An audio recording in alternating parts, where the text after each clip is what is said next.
Hi everyone, আজকে আমরা যে মুভিটা দেখব মুভিটার নাম হচ্ছে অন্তরাত্মা। এই মুভিটি ঈদের মধ্যে মুক্তি পাওয়ার কথা ছিল। ঈদের দিনে সিনেমা হলে একদিনই মুভিটা চলেছিল। এই মুভিটি 4 বছর আগের, এর কারণে এই মুভিটির কোনো প্রমোশন করা হয়নি। এর কারণে তেমন বেশি মানুষ জানে না এই অন্তরাত্মা মুভিটি কোনো এক কারণের জন্য এত দেরি করে মুক্তি পেয়েছে।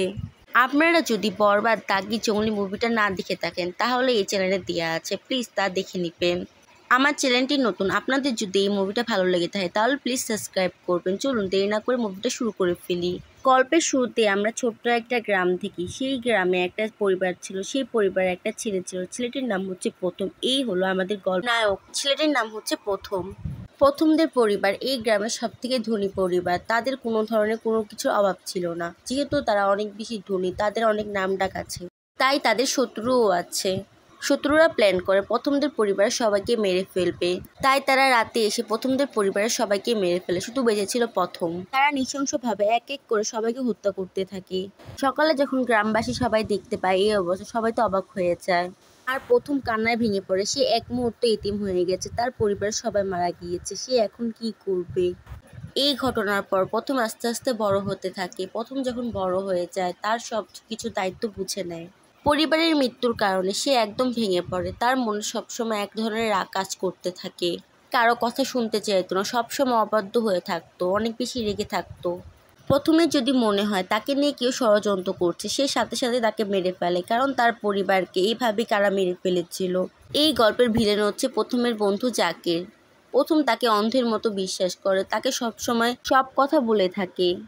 এরই সুযোগ নিচ্ছে জাকির। জাকির প্রথমে সম্পত্তির ওপর লোভ, সে কোনোভাবে প্রথমে সম্পত্তিগুলো সব চায়।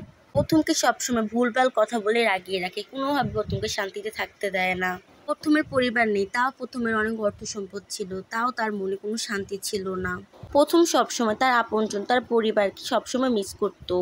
একদিন প্রথম গাড়ি দিয়ে কোথাও একটা যাচ্ছিল, তখনই তার চোখে পড়ে একটা মেয়ে। তাদের গ্রামে থাকে এই মেয়েটি। মেয়েটির নাম হচ্ছে রূপকথা। এই মেয়েটি হচ্ছে আমাদের গল্পের নায়িকা। রূপকথার দিকে প্রথম একদম তাকিয়েছিল অবাক দৃষ্টিতে। রূপকথাকে দেখেই প্রথমে অনেক পছন্দ হয়ে গিয়েছিল। অন্যদিকে রূপকথা একটা ছুরি দিয়ে গ্রামের ছেলেদের ভয় দেখাচ্ছিল, তাদের পিছে দৌড়াচ্ছিল আর দূরে বসে প্রথম এইসব দেখছিল। ওই দিন প্রথম রূপকথার সাথে কোনো কথা বলেনি, সে গাড়িতেই বসেছিল, দূর থেকে রূপকথাকে দেখছিল। কিছুদিন পর ওই গ্রামের একটা মেয়ের সাথে প্রথমের বন্ধুর বিয়ে হবে, তার কারণে প্রথম তার সাথে যায়। প্রথম বরপক্ষ হিসেবে যায় আর রূপকথা বরযাত্রীর গেট ধরে দাঁড়িয়ে থাকে। প্রত্যেকটা বিয়ের মতো এখানেও গেট ধরা নিয়ে অনেক কিছু চলতে থাকে, দরদাম। তখন প্রথম কোনো পক্ষকে টাকার বান্ডিল দেয়, এটা দেখে রূপকথা অনেক বেশি খুশি হয়ে যায়। এখান থেকেই তাদের পরিচয় হয়। তারপর থেকে তাদের কথা বলা, ঘোরাফেরা একসাথে চলতে থাকে। এতদিনে প্রথম রূপকথাকে ভালোবেসে ফেলেছে, তার সাথে সাথে রূপকথা প্রথমকে ভালোবেসে ফেলেছে। প্রথম একদিন রূপকথাকে অনেক সুন্দর করে প্রপোজ করে। প্রথম রূপকথাকে বলে, আমি অগোছালো মানুষ, আমার কি আপনি দায়িত্ব নেবেন? রূপকথাও প্রথমকে পছন্দ করত, এর কারণে রূপকথা প্রথমের প্রপোজে রাজি হয়ে যায়। প্রথম ঠিক করে সে রূপকথাকে বিয়ে করবে। প্রথম রাতে তার বন্ধু আর ম্যানেজার চাচাকে নিয়ে বসে। প্রথমের আপন বলতে কেউ নেই, তারা দুজনেই আছে, তাই তাদের মনের কথাগুলো সে জানায়। সে বলে, আমি রূপকথাকে বিয়ে করতে চাই। কে তখন কোনো কথা বলে না, প্রথমের কথাগুলো সে চুপচাপ করে শুনে। জাকির মনে মনে ভাবছিল প্রথমকে সরাতে পারলে তার সবকিছু তার হয়ে যাবে, আর আরেকজন আসবে, এইগুলো মনে মনে ভাবে। সে একটু রেগেই থাকে, কিন্তু মুখে হাসি রাখে। অন্যদিকে ম্যানেজার চাচা অনেক বেশি খুশি হয় প্রথমের কথা শুনে। সে বলে, রূপকথা এই বাড়ির জন্য উপযুক্ত। অন্যদিকে যখন রূপকথার ফ্যামিলি জানে রূপকথার মা এই বিয়েতে কোনোভাবেই রাজি হয় না। কথার মা বলে, যে পরিবারের মানুষ রাতের অন্ধকারে তার পুরো পরিবারকে মেরে ফেলে, আমি এইসব জেনে শুনে আমার মেয়েকে এই আগুনে কোনোভাবেই ফেলতে পারবো না, এই বিয়ে আমি কোনোভাবে হতে দিব না। রূপকথার মা রূপকথার উপর অনেক বেশি রেগে যায়। রূপকথা তার মাকে বলে, আমি বিয়ে করলেই প্রথমকেই বিয়ে করব। রূপকথার মার অমত থাকা সত্ত্বেও রূপকথা প্রথমকে বিয়ে করে নেয়। প্রথমের পরিবার তেমন কেউ ছিল না, এর কারণে প্রথমের পরিবার থেকে তেমন কোনো বাধা ছিল না, এর কারণে তাদের বিয়ে খুব তাড়াতাড়ি হয়ে যায়। বিয়ের পরে তাদের দিনগুলো অনেক ভালোই কাটছিল। যখন অনেক ছোট ছিল তখন তার পরিবারের সবাই মারা যায়, সে সবসময় মন খারাপ করে থাকতো। রূপকথা আসার পর তার জীবনে একদম হাসি খুশি চলে এসেছে। তাদের সময়গুলো অনেক হাসি খুশি, অনেক সুন্দর চলছিল। কিন্তু এইসব জাকির কোনোভাবে সহ্য করতে পারছে না। সে দূর থেকে প্ল্যান করতে থাকে তাদের মধ্যে আবার কিভাবে ঝামেলা করতে পারে। জাকির বলতে থাকে, সিংহ আর আসন দুজনকে নিয়ন্ত্রণে রাখতে হবে আগের মতো করে। রূপকথা আসার পর থেকে প্রথম অনেক বেশি শান্ত হয়ে গেছে, সে আগের মতো একদম রাগী নেই। প্রথম আর রূপকথার বিয়ের পর তাদের জীবন কয়েকদিন ভালোই কাটছিল। প্রথমের ব্যবসায় আস্তে আস্তে করে অনেক বেশি লস হতে থাকে। জাকের এসে শ্রমিকদের সাথে কথা বলে, তাদের আন্দোলনের কথা বলে। জাকেরের কথা শুনে শ্রমিকরা আন্দোলন করতে থাকে। এইসব দেখে প্রথমের অবস্থা অনেক বেশি খারাপ হয়ে যায়। সে আগের মতো রাগী হয়ে যেতে থাকে। জাকের এসে প্রথমকে বলে এইসবের পিছনে তার বউ কোনোভাবে জড়িত না তো।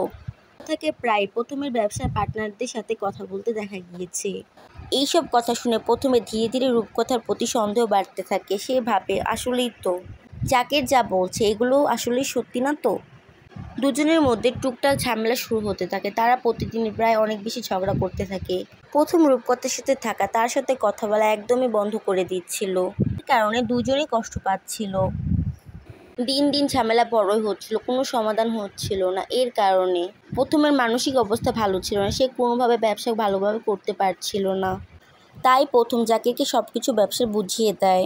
জাকির যেভাবে প্ল্যান করেছে ঠিক তেমনটাই হয়েছে। এতদিন জাকির এই দিনটার জন্য অপেক্ষা করছিল, কবে প্রথম এসে সব কিছু নিজের হাতে জাকিরকে তুলে দেবে। তাই জাকির আজ অনেক বেশি খুশি। অন্যদিকে এতদিন ধরে প্রথম আর রূপকথা ঝামেলার জন্য রূপকথার সিদ্ধান্ত নেয় সে আর এই বাড়িতে কোনোভাবে থাকবে না। সে তার বাবার বাসায় চলে যাবে। তাই রূপকথা তার বাবার বাসায় চলে আসে। কিন্তু রূপকথার মা তাকে ভিতরে ঢুকতে দেয় না। সে বলে সে একা বিয়ে করেছে, তার অমত ছাড়া সে এই বাড়িতে কোনোভাবে ঢুকতে পারবে না। সে যদি এই বাড়িতে ঢুকতে চায় তাহলে সে যাকে বিয়ে করছে তার সাথে এই বাড়িতে আসতে হবে, তাহলে তার মা তাকে এই বাড়িতে ঢুকতে দিবে। বুঝতে পারে এই বাড়িতে রূপকথার কোনো জায়গা নেই, তাই রূপকথা আবার ফিরে যায়। অন্যদিকে প্রথম জাকিরকে অন্ধের মতো বিশ্বাস করে আসছিল। একদিন শ্রমিকের অভিযোগের ভিত্তিতে জাকিরের উপর সন্দেহ হয়। তাই প্রথম ম্যানেজারকে ফোন দিয়ে ব্যবসার হিসাব চায়। তখন ম্যানেজার বলে জাকির অনেক টাকা এই মুহূর্তে উঠিয়ে নিয়েছে এতদিনে। জাকিরের মতো আরেকজনকে প্রথম অনেক বেশি বিশ্বাস করত, সে হলো ম্যানেজার চাচা। প্রথমের পরিবার মারা যাওয়ার পরে থেকে প্রথমকে সে ছোটবেলা থেকে দেখে শুনে বড় করেছে।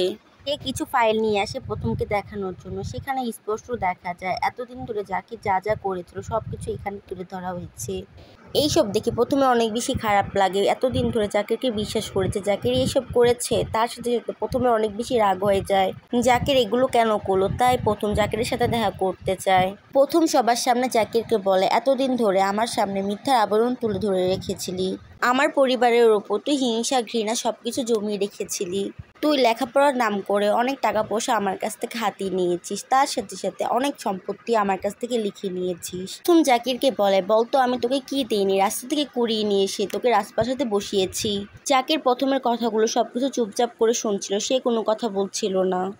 প্রথম জাকিরকে বলে আমি তোকে ভাইয়ের মর্যাদা দিয়েছি। সে সবকিছু রেডি করে রেখেছিল, দলিলপত্র। প্রথম জাকিরকে বলে যা যা এতদিন ধরে আমার কাছ থেকে নিয়েছিলে সবকিছু তা ফেরত দে। জাকিরের এখন আর কিছু বলার ছিল না। সে মন খারাপ করে প্রথমের পায়ের কাছে এসে বসে সবকিছু সই করে দেয় বাধ্য হয়ে। আমি চাইলে তোকে মেরে ফেলতে পারতাম, কিন্তু আমি তা করিনি। বাকি জীবনটা তুই জেলখানায় যেয়ে কাটা। জাকির চলে যাচ্ছিল, হঠাৎ করে জাকির দাঁড়ায় আর প্রথমকে বলে তুই আমাকে জেলে পাঠাবি। এটা শুনেই আমার ভয় করছে, আমার হাত পা ঘোরাচ্ছে, আমার মাথা ঘোরাচ্ছে। এইসব শুনেই আমার ভয় লাগছে। এই দেখ আমার হাত পা থরথর করে কাঁপছে। এটা কোনো সমস্যা না, সমস্যা হচ্ছে আমি দুই মুখ বিষধর সাপ। জানিস সাপ কি করে? সাপ ছুবল দেয়। জাকির প্রথমকে বলে জানিস আমি কি করেছি? রূপকথাকে আমি একটা ছুবল মেরে দিয়েছি। রূপকথা যে গাড়ি নিয়ে বের হয়েছে সেই গাড়ির ব্রেক আমি খুলে দিয়েছি। যদি রূপকথা বেঁচে না থাকে তাহলে খুব ভালো হবে। যা পারলে এবার রূপকথাকে যেয়ে বাঁচা। এটা শুনে প্রথম অনেক বেশি রেগে যায়। প্রথম কোনোভাবে নিজেকে কন্ট্রোল করতে পারে না। সে জাকিরের কলার চেপে ধরে জাকিরকে পুলিশের হাতে এবার ধরিয়ে দেয়। এতক্ষণ ধরে জাকিরকে কিছুই বলছিল, কিন্তু এবার রূপকথাকে এত বড় ক্ষতি করেছে। এর কারণে প্রথম কোনোভাবে জাকিরকে আর কোনো সুযোগ দিতে চায় না। সে তাড়াতাড়ি করে বের হয়ে যায়। জাকির তখন প্রথমকে বলে এটা কোনো সমস্যা না, সমস্যা হলো তোর বউকে যে আগে বাচ্চা। প্রথম সেখানে একটা স্কুটি নিয়ে সে তাড়াতাড়ি করে বের হয়ে যায়। অন্যদিকে রূপকথার গাড়ির ব্রেক ফেল হয়ে গেছে। সেই গাড়ি ধীরে ধীরে এলোমেলোভাবে চলতে থাকে। প্রথম দূর থেকে রূপকথা যে গাড়িটাতে আছে সেই গাড়িটা দেখতে পায়। ব্রেক ফেল হওয়ার কারণে রূপকথার গাড়িটা উল্টে পড়ে যায়। রূপকথা গাড়ি থেকে কোনোভাবে বের হয়ে আসে। প্রথম তাড়াতাড়ি করে দৌড়ে রূপকথার কাছে চলে আসে। প্রথম রূপকথাকে ডাকতে থাকে, কিন্তু রূপকথা তার কথায় কোনো সাড়া দেয় না। প্রথম অনেক বেশি ভয় পেয়ে যায়। সে কান্না করতে থাকে আর বলে তুমি না আমার দায়িত্ব নিয়েছিলে, আমার ভুল হয়েছে, এবারের মতো আমাকে ক্ষমা করে দাও। তুমি না আমাকে বলেছিলে সারা জীবন আমার সাথে থাকবে, তাহলে আমাকে একা ফেলে কেন চলে যাচ্ছ? প্রথম কান্না করতে করতে বলে এত বড় শাস্তি আমাকে কোনোভাবে দিও না, তোমাকে ছাড়া আমি কোনোভাবে বাঁচতে পারবো না রূপকথা। অ্যাক্সিডেন্টের কারণে রূপকথা কিছুক্ষণের জন্য বেহুশ হয়ে গেছে। তারপর কিছুক্ষণ পর যখন রূপকথার জ্ঞান ফিরে, প্রথমের কাঁধে একটা হাত রাখে। এটা দেখে প্রথম অনেক বেশি খুশি হয়ে যায়। এই মুভিটার মাধ্যমে সমাজে আমার সুন্দর একটা মেসেজ দিয়েছে, কোনো সময় রাগ অভিমান করে কথা বলা বন্ধ করতে হয় না। এর জন্য সম্পর্ক যেমনই হোক না কেন, সম্পর্কের মধ্যে সরি বলা শিখুন। এখানে এই মুভিটা শেষ হয়ে যায়। আমার চ্যানেলটি নতুন, আপনাদের যদি এই মুভিটা ভালো লেগে থাকে তাহলে প্লিজ সাবস্ক্রাইব করবেন।